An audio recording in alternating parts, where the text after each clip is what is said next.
अस्सलाम वालेकुम प्यारे दोस्तों, आप में से बहुत से लोगों ने पाकिस्तान मॉन्यूमेंट देखा ही होगा जो कि इस्लामाबाद में वाक़या है। क्या आप जानते हैं ये कब, क्यों और किस मकसद के लिए बनाया गया है? और सबसे अहम बात, पाकिस्तान मॉन्यूमेंट में जो सितारा है इससे क्या ज़ाहिर होता है? आज हम इसी बात को डिस्कस करेंगे। पाकिस्तान के अजीम अवाम के नाम जिन्होंने अपना आज आने वाले बेहतर कल पर कुर्बान कर दिया। पाकिस्तान मॉन्यूमेंट को अपनी कौम और इसके अजीब नस्बुल ऐन के नाम मंसूब किया गया है, जो अपने दामन में माजी, हाल और मुस्तकबिल को समेटे हुए आज़ादी की तारीख साज ख्वाब और एसार कुर्बानी की शानदार जद्दोजहद का आईनादार है।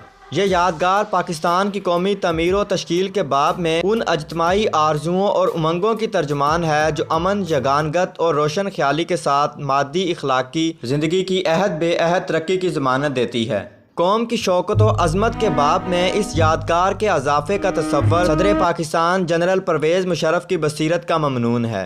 खिलते हुए फूलों की पंखड़ियाँ पाकिस्तान के चारों सूबों को ज़ाहिर करती हैं, जो सितारा हिलाल पर मुर्तकज़ हैं और मुख्तलिफ़ सकाफ़तों में बसने वाले पुरअज़म व गयूर पाकिस्तानियों की कासी करते हुए कौमी वहदत की हिफाजत के लिए हमा वक्त तैयार हैं।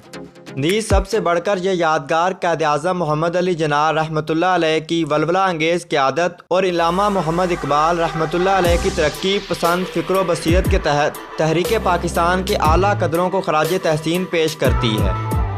इसकी तामीर के लिए 2002 में कौमी सतह पर होने वाले एक मुकाबले में जनाब आरफ मसूद का तजवीज़ करदा डिज़ाइन मुंतखब किया गया और 2004 में तामीर का आगाज़ हुआ। दोस्तों, अगर वीडियो अच्छी लगी तो इस वीडियो को लाइक कीजिए और चैनल को सब्सक्राइब कीजिए और बेल आइकन दबाकर ऑल नोटिफिकेशन ऑन कर लीजिए।